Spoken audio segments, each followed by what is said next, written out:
Bonjour à tous et bienvenue sur IQ Invest pour une nouvelle analyse d'une société que je vous avais présentée lors de la vidéo sur ma watchlist de 2025 sur les 10 sociétés que je souhaitais analyser en 2025 et il s'agit ici de Monolithic Power Systems que l'on va voir en détail aujourd'hui. Donc surtout, comme d'habitude, restez bien jusqu'à la fin de la vidéo pour avoir mon verdict sur la société et pour savoir quel est le prix juste auquel je serai prêt à payer l'action. Comme d'habitude, cette analyse va être découpée en 4 étapes. Premièrement, nous verrons la société Monolithic Power Systems, puis nous ferons l'analyse quantitative de la société, puis son analyse fondamentale, et enfin nous terminerons par l'évaluation du prix. Je vous rappelle que cette vidéo est destinée uniquement à des fins éducatives. Je ne suis pas un professionnel de la finance, les investissements comportent des risques de perte en capital, et vous êtes tous entièrement responsables de vos décisions d'investissement. Rentrons maintenant dans le vif du sujet avec la société Monolithic Power Systems, qui est une société américaine. Elle est cotée au Nasdaq, elle a pour ticker MPWR, elle a une capitalisation moyenne de 31,28 milliards de dollars,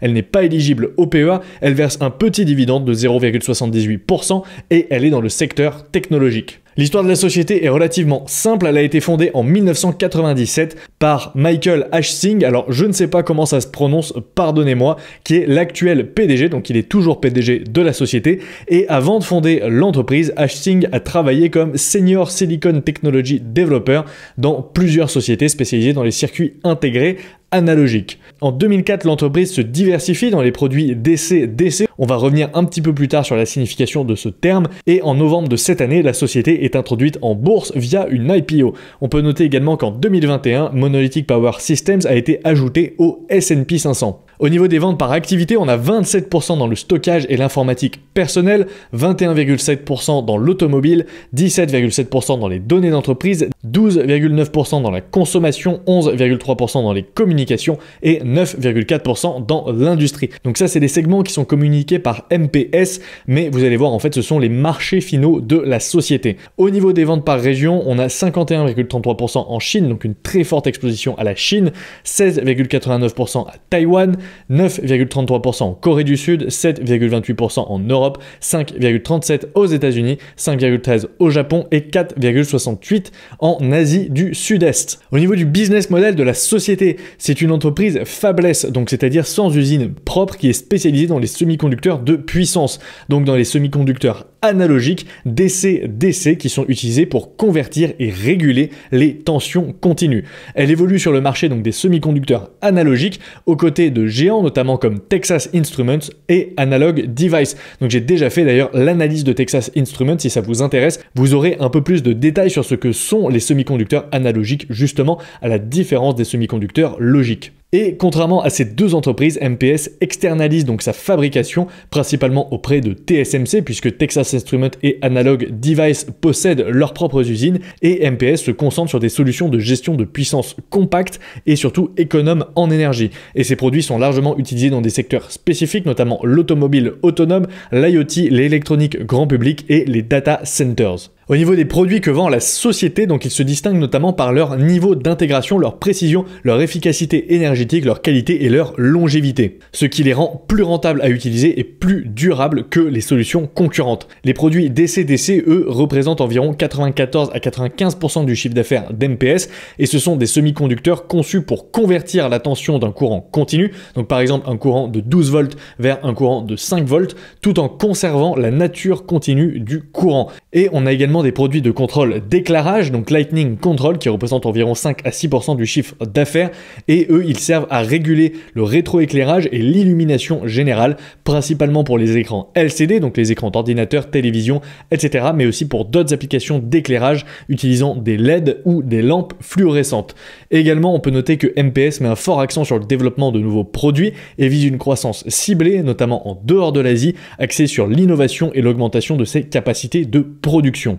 La principale force de MPS, c'est sa technologie unique, puisque MPS propose une puce d'alimentation monolithique, donc comme son nom l'indique, qui est intégrée et qui remplace plusieurs composants, des composants analogiques, numériques et mémoire, grâce à sa technologie propriétaire BCD, donc bipolar CMOS et DMOS, actuellement dans sa 6e génération. Donc grosso modo, elle combine plusieurs puces en une seule puce, donc des technologies qui nécessiteraient d'avoir 3 puces différentes, donc analogique, numérique et mémoire, et elle les combine en une seule puces beaucoup plus efficientes.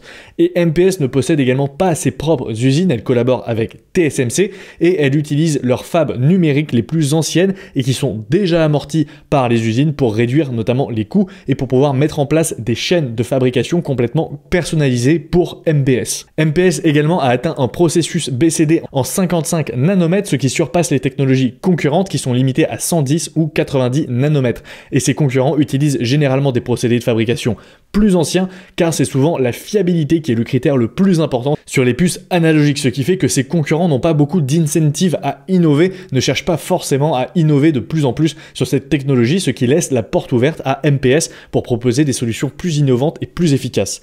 Et pour ces clients, les puces d'MPS sont notamment plus compactes, elles garantissent une meilleure autonomie pour les appareils sur batterie et elles réduisent également les besoins en refroidissement et en ventilation dans les serveurs. On peut noter aussi qu'il y a d'autres acteurs des semi-conducteurs analogiques qui possèdent des technologies BCD, notamment ST Microelectronics, qui l'a inventé dans les années 1980, mais c'est MPS qui a fait de cette technologie le cœur de l'ensemble de son activité et qui est le leader sur cette technologie, avec notamment sa capacité à les produire en 55 nanomètres. Ensuite, MPS commercialise ses produits à l'échelle mondiale principalement via des distributeurs tiers, des revendeurs ou directement auprès des fabricants et concepteurs d'équipements électroniques, donc les OEM, ODM et EMS. Et ces produits sont destinés à des marchés finaux variés, notamment le stockage et l'informatique, les données d'entreprise, l'automobile, l'industrie, les communications et la consommation. Ces produits sont principalement utilisés dans des applications diverses, notamment les ordinateurs portables, les cartes graphiques, l'automobile électronique embarquée, les serveurs cloud, les data centers, l'électroménager, les consoles de jeux, les télévisions connectées, les infrastructures 4G et 5G, les communications satellites et notamment aussi pour les compteurs et équipements industriels. Au niveau du marché et des concurrents, donc MPS opère dans le marché global des semi-conducteurs et plus spécifiquement dans le sous-segment des semi-conducteurs analogiques, donc de gestion et de puissance. Je vous invite ici à aller voir l'analyse de Texas Instruments, mais aussi le deep dive de Texas Instruments qui a été fait sur la chaîne Le CAF Rentable si vous voulez en savoir plus sur cet écosystème des semi-conducteurs analogiques. Et les principaux acteurs du secteur sont donc Texas Instruments avec environ 19% de part de marché, Analog Device avec environ 11,5% de part de marché, et ST Microelectronics avec environ 5,6% de part de marché. Et on peut noter que MPS, elle, représente environ 2% du marché, ce qui en fait un acteur plus petit, mais elle est faiblesse et elle est surtout spécialisée dans des puces spécifiques. Et le marché des semi-conducteurs de puissance a une croissance prévue entre 3,3 et 8,3% par an au cours des 5 prochaines années. Maintenant, au niveau du management, on retrouve donc Michael Hsing au poste de président et CEO depuis 1997, Maurice Siamas au poste d'Executive Vice President Worldwide Sales and Marketing depuis 1999, Deming Xiao pareil, Executive Vice President des Global Operations depuis 2001, et enfin Bernie Blegen qui est aussi EVP et qui est également Chief Financial Officer depuis 2016, sachant qu'il a rejoint la société en 2011. Donc on voit qu'on a une équipe de direction qui est vraiment très senior avec le fondateur qui est toujours à la tête de la société. Et pour couronner le tout, on voit qu'il possède également des parts. Donc Michael Hsing possède toujours plus de 2% des parts de la société. Donc ça personnellement c'est un point que j'adore voir pour une société. Ça me rappelle un petit peu la composition de Fortinet avec les deux frères fondateurs qui sont toujours à la tête et au board de la société, et elle a été également fondée à peu près à la même période. Maintenant, passons à l'analyse quantitative de la société. Et pour ça, vous avez l'habitude, on se retrouve ici sur l'application IQ Invest, donc vous aurez le lien en description si elle vous intéresse comme d'habitude. Et premier point, on va comparer la performance de l'action par rapport au S&P 500. On voit qu'on a une large surperformance sur les 10 dernières années, avec un taux de croissance moyen de 30% par an pour MPS versus 13% pour le S&P 500. Et si on se met sur 10 ans, c'est encore pire. Et on va même se mettre en total return pour avoir les dividendes qui sont pris en compte. Et là, on voit un CAGR de 31% sur les 10 dernières années, donc c'est juste monstrueux avec MPS qui a donc fait 1300%, donc globalement un x13. Au niveau de la note quantitative, on a 17,5 sur 20, on a 3 points au niveau du ROIC, puisqu'on a des ROIC magnifiques avec 35, 35 et 28%, on a 4 points au niveau des profits, puisqu'on a une marge brute de 55%, une marge opérationnelle de 23%, une marge nette de 21% et un pourcentage de dépenses en CAPEX par rapport à l'operating cash flow de seulement 12%. 30%, ce qui est très positif. Donc ça, c'est notamment grâce à son modèle fabless. Elle a très peu de capex vu qu'elle n'a pas d'usine à gérer. Au niveau du chiffre d'affaires, ici, on a également 4 points puisqu'on a une croissance exceptionnelle avec 20% par an sur les 10 dernières années, le tout avec une très bonne prédictibilité de 96%. Au niveau des free cash flow également, on a 3 points ici avec de très bons chiffres et 21% de croissance sur les 10 dernières années et 40% sur la dernière année. Donc on a vraiment des chiffres qui sont monstrueux. Au niveau du dividende, on a 2 points puisqu'on n'a pas de croissance sur 10 ans puisque ça fait seulement 7 ans que l'entreprise verse son dividende de manière consécutive, mais on voit une augmentation monstrueuse avec en moyenne 26% par an sur les 5 dernières années. Et également au niveau de la santé, on n'a quasiment pas de dette avec 0,03 de dette sur EBITDA et on a un payout ratio tout à fait raisonnable de 37%. Si on regarde l'onglet quantitatif un peu plus en détail, on va se mettre sur 20 ans ici pour avoir l'historique depuis 2003. On voit une exceptionnelle croissance des revenus avec une explosion notamment depuis 2018. Si on regarde un peu les taux de croissance, on a 1,5% sur un an, donc on a une petite baisse en 2023, 29% sur 3 ans, 25% sur 5 ans, 22% sur 10 ans et 24% de croissance sur 20 ans. Si on regarde les free cash flow par action, on a des chiffres qui sont impressionnants également avec 26% sur les 10 dernières années. Et si on se remet en mode normal, vous voyez qu'on a eu une année de baisse en 2022, mais une explosion en 2023, ce qui explique donc la croissance monstrueuse des free cash flow sur la dernière année.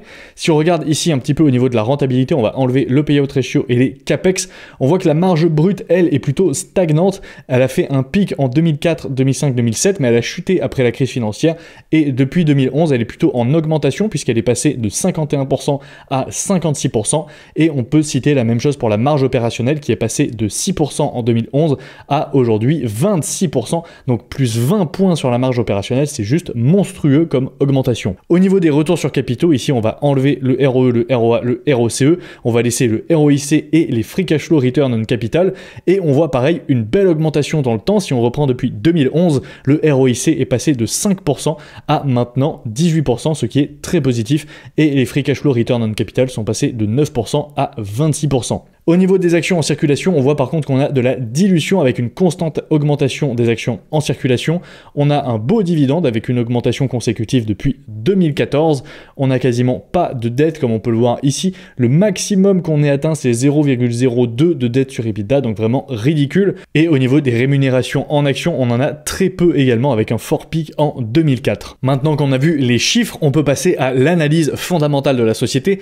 Et comme d'habitude, on va commencer par les forces. Premier point, on a le processus BCD, donc Bipolar CMOS DMOS de Monolithic Power, qui utilise donc le moins de couches et offre la taille de puce la plus réduite parmi les solutions analogiques concurrentes. Donc ça, c'est vraiment son avantage compétitif principal. Son modèle fabless également lui confère une plus grande agilité et une meilleure capacité d'innovation par rapport à ses concurrents historiques, le tout en générant des retours sur capitaux beaucoup plus élevés.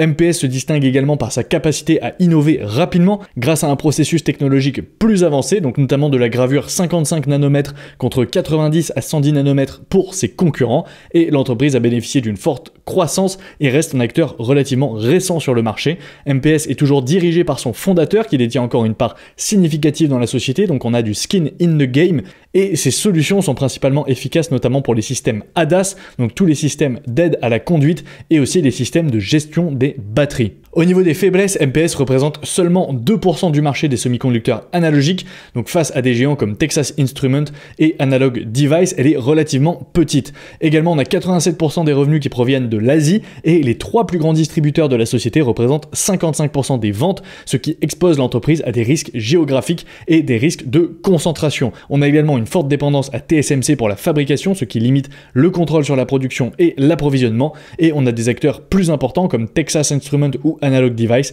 qui pourraient investir davantage pour rattraper leur retard sur ce segment et concurrencer directement MPS. La majorité des revenus provient également de produits finaux ayant des cycles de vie relativement courts, tandis que les marchés à cycle long, notamment comme l'automobile et l'industrie, ne représentent encore qu'une petite part du chiffre d'affaires de MPS. Au niveau des opportunités de la société, on a le marché des semi-conducteurs analogiques qui est en pleine croissance et qui est soutenu par des tendances séculaires comme l'électrification et la transition numérique. MPS peut également diversifier ses revenus en augmentant les ventes hors Asie, notamment en Amérique du Nord et en Europe. Elle bénéficie de la croissance de ses marchés finaux, notamment l'automobile autonome, l'IoT, le cloud, les data centers et l'intelligence artificielle. Elle peut développer ses parts de marché dans les segments automobiles et industriels, où les cycles de produits sont plus longs et offrent des revenus plus stables. Au niveau des menaces, on a des acteurs majeurs comme Texas Instruments ou Analog Device qui peuvent investir dans des technologies similaires et combler l'écart technologique avec MPS. On a la dépendance à TSMC pour la fabrication, ce qui l'expose à des retards ou à des perturbations dans la production, des conflits géopolitiques entre la Chine et Taïwan qui pourraient affecter la chaîne d'approvisionnement et la stabilité du marché, et des risques politiques notamment liés aux taxes douanières instaurées par le gouvernement Trump, avec un impact potentiel sur les coûts et les marges de la société. On pourrait avoir aussi une baisse de la demande dans des secteurs comme l'électronique grand public ou les data centers qui pourraient peser sur les revenus de l'entreprise. Au niveau de l'avantage compétitif, on a une note de Large Moat Stable délivrée par Morningstar qui provient de 2 points, les actifs intangibles avec les technologies de pointe, notamment le BCD 55 nanomètres et les brevets de MPS qui lui assurent une longueur d'avance sur ses concurrents historiques qui sont beaucoup moins agiles, notamment parce qu'ils ne sont pas fabless et il faudrait qu'ils revoient entièrement leur chaîne de production pour pouvoir concurrencer MPS.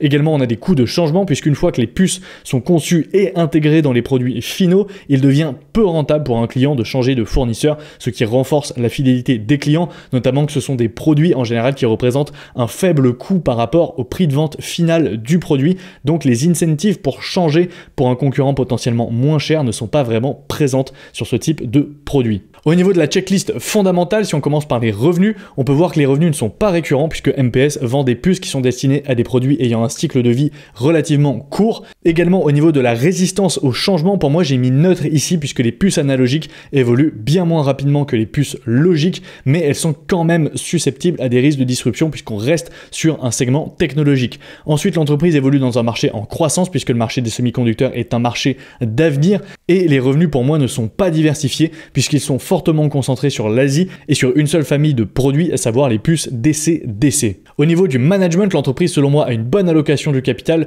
puisque le ratio ROIC sur WACC est de 2,91, ce qui est vraiment excellent. L'entreprise a des marges qui sont en constante augmentation. On l'a vu, elles sont en augmentation à long terme depuis 20 ans. Le management est skin in the game puisque le fondateur est toujours CEO et possède plus de 2% du capital de la société. Par contre, il n'y a pas de rachat d'actions régulier, on a de la dilution puisque le nombre d'actions en circulation est en constante augmentation. Au niveau de l'avantage compétitif, l'entreprise a une grande ouf puisque Morningstar lui attribue une note de Large Moat Stable qui provient notamment de sa technologie DCD 55 nanomètres et l'entreprise pour moi est neutre, elle n'est pas forcément leader sur son marché puisque MPS n'est pas le leader en termes de part de marché, mais par contre elle est leader en termes d'innovation, donc j'ai mis neutre à cette question, ce qui nous donne donc une note finale de 12 sur 20 en note fondamentale pour MPS. Et maintenant on peut passer à la dernière étape, l'étude de la valorisation. Donc on se retrouve de nouveau ici sur l'application IQ Invest dans l'onglet évaluation pour faire la simulation de croissance de la société. Pour ma part, j'ai choisi un taux de croissance de 18% par an. Pourquoi? Parce qu'on a une croissance médiane des free cash flow sur les 10 dernières années à 21,5%. Donc je préfère garder une marge de sécurité ici et sous-estimer la croissance prévue. Même si on a une croissance historique supérieure, je préfère avoir une estimation plus faible et déjà 18% par an de croissance des free cash flow par action me paraît énorme, mais à noter qu'on a une estimation de croissance du chiffre d'affaires d'environ 19% par an sur les 5 prochaines années de la part des analystes, donc a priori on a une hypothèse qui est relativement conservatrice. Ensuite pour le multiple final j'ai choisi 36, vous allez me dire 36 c'est énorme, oui, mais l'entreprise historiquement est valorisée à des niveaux énormes puisqu'on a un price to free cash flow sur les 10 dernières années de 63 et un price to free cash flow actuel de 46. Également si on regarde un peu l'historique de valorisation de la société, on voit que le price to free cash flow est régulièrement au-dessus des 70 puisqu'il était au-dessus des 70 entre 2020 globalement et 2023 et qu'aujourd'hui on est vraiment à des niveaux qui sont historiquement faibles pour la société puisqu'on est en dessous des 50 et c'est relativement rare d'être en dessous des 50, vous le voyez ici avec une médiane sur les 5 dernières années de 70, donc on a vraiment des niveaux de valorisation aujourd'hui qui sont faibles, en tout cas pour la société, même si je vous l'accorde 36 ça reste fort, ça reste élevé, je pense que c'est quand même relativement conservateur. Donc si on met ces deux chiffres, 18% de croissance croissance et 36 de multiple final. On obtient un prix final dans 5 ans de 1146 $. L'entreprise aujourd'hui est à 642 $ à l'heure où je tourne cette vidéo. Donc ça nous offrirait un taux de rendement de 12,28% par an sur les 5 prochaines années. Ça, c'est sans prendre en compte le dividende. Je précise, ce n'est pas le rendement total, c'est sans le dividende. Donc tout ça, ça nous donne un prix juste de 650 $ pour obtenir un CAGR de 12% par an sur les 5 prochaines années. Donc globalement, si vous voulez un rendement sur cette position de 12% par an pour les 5 prochaines années, il ne faut pas la payer plus de 650 $. Donc pour ma part, je trouve que l'entreprise aujourd'hui est correctement évaluée. On a une marge de sécurité de 1,24%, donc autant dire pas de marge de sécurité, on est au prix juste, donc elle peut être potentiellement intéressante à acheter en ce moment. Et maintenant, on va pouvoir passer à la conclusion, et pour récapituler, on a une note quantitative de 17,5 sur 20, une note fondamentale de 12 sur 20, et une marge de sécurité quasiment inexistante, donc on est relativement au prix juste. Et donc, pour conclure, Monolithic Power Systems sur le papier est donc une entreprise de qualité qui bat le S&P 500. À long terme, elle possède un large moat avec d'excellents fondamentaux et de belles perspectives de croissance sur un marché d'avenir. Elle est leader sur les puces de gestion de puissance et c'est un acteur émergent et innovant sur le segment vieillissant des semi-conducteurs analogiques. Elle est aujourd'hui correctement évaluée par rapport à mes hypothèses et personnellement, mon prix d'entrée serait autour des 650 $. Donc c'est potentiellement intéressant d'ouvrir une position dessus en ce moment. Donc pour moi, ça va être oui, elle rejoint ma watchlist et c'est un acteur que je trouve très intéressant en complément d'ASML et d'Applied Materials. Ils ne sont pas du tout sur le même segment au sein des semi-conducteurs et je trouve l'exposition aux semi-conducteurs analogiques vraiment intéressante. Je l'avais dit dans ma vidéo de Texas Instruments, mais il y avait plein d'éléments qui me dérangeaient sur Texas Instruments qui ont fait qu'elle n'a pas rejoint ma watchlist. Et voilà, merci à tous, merci à ceux qui sont restés jusqu'à la fin comme d'habitude. Dites-moi dans les commentaires ce que vous pensez de MPS. Est-ce que vous connaissiez la société? Est-ce que vous la suivez ou peut-être même que vous l'avez en portefeuille? N'oubliez pas de laisser un pouce bleu sous la vidéo. Abonnez-vous à la chaîne si ce n'est pas déjà fait. Allez vous abonner également à la chaîne IQ Bitcoin si le sujet du Bitcoin vous intéresse, à la page Instagram @iq-invest.fr et allez suivre le podcast Le CAF Rentable animé avec Jean de la chaîne J'invest et avec un nouvel épisode tous les lundis matins à 8 h. Et sur ce, moi je vous dis à la prochaine pour une nouvelle vidéo.